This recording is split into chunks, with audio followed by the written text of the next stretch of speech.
ઓમ નમો નારાયણ. દરેક શિવ ભક્તોને સૂચિત કરવામાં આવે છે આગામી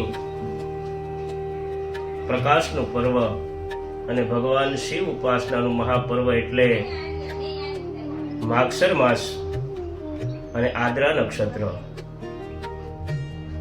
તારીખ 6 ડિસેમ્બર અને શનિવાર માગસર વદ બીજના દિવસે આ મહાપર્વ છે.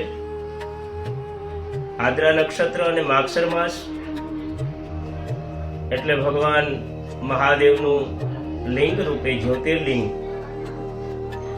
યા તો અગ્નિસ્તંભ રૂપે જે ભગવાન શિવજીનું જે પ્રાગટ્ય થયું છે તે દિવસ છે.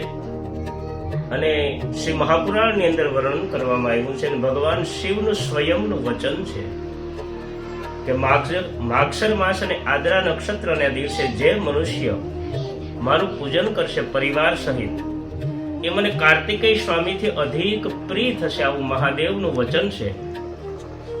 અને શિવ મહાપુરાણના વર્ણન પ્રમાણે 100 શિવરાત્રિના ફલ બરાબર આદ્રા નક્ષત્રને દિવસે ભગવાન શિવજીનું પૂજન કરવું એટલું ફલ પ્રાપ્ત થાય છે. તો દરેક સનાતની અને શિવ ભક્તોને આ અવસર ચૂકાઈ ન જાય. ભક્તિનો અવસર, પૂજાનો અવસર, મહાદેવના દર્શનનો અવસર. તો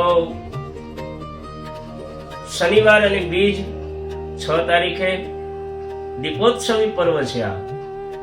એટલે શિવાલયોની અંદર મહાદેવની કૃપા હોય, સમય આપ્યો હોય તો દરેક દીપમાલાઓ પ્રજ્વલિત કરાવે, ભગવાનને રુદ્રિત કરાવે. અને ખરેખર તો મહાદેવના દર્શન સાંજે દીપોત્સવી પર્વ એટલે ભગવાનની સાંજે સંધ્યા સમયે જે સંધ્યા સમય છે મહાદેવનો પ્રદોષનો સમય છે અને પ્રદોષના સમયે મહાદેવના દર્શન કરવાનું વિશેષ ફલ કહ્યું છે.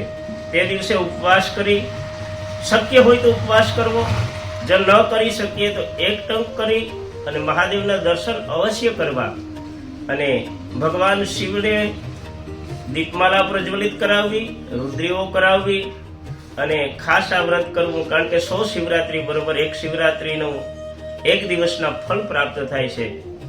તો દરેક શિવ ભક્તોને આ દીપોત્સવ પર્વની હાર્દિક શુભકામના. અને ખાસ કરીને આ સમય ચૂકાઈ ન જાય મહાદેવના દર્શનનો, તો શિવાલયે ખાસ કરી દર્શન કરવા અને શક્ય હોય તો તે દિવસે શિવ ક્ષેત્રની અંદર વાસ કરવાનો પણ એટલો જ મહિમા છે. તો શિવ ક્ષેત્રની અંદર વાસ કરવો.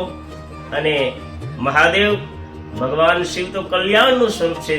હરેક જીવનું અણુએ અણુનું મહાદેવ કલ્યાણ કરે છે. તો આ અવસર ચૂકાઈ ન જાય એની તકેદારી રાખવી.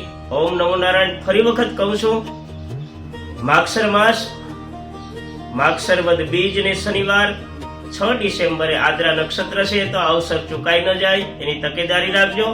ઓમ નમો નારાયણ. જય રામેશ્વર મહાદેવ.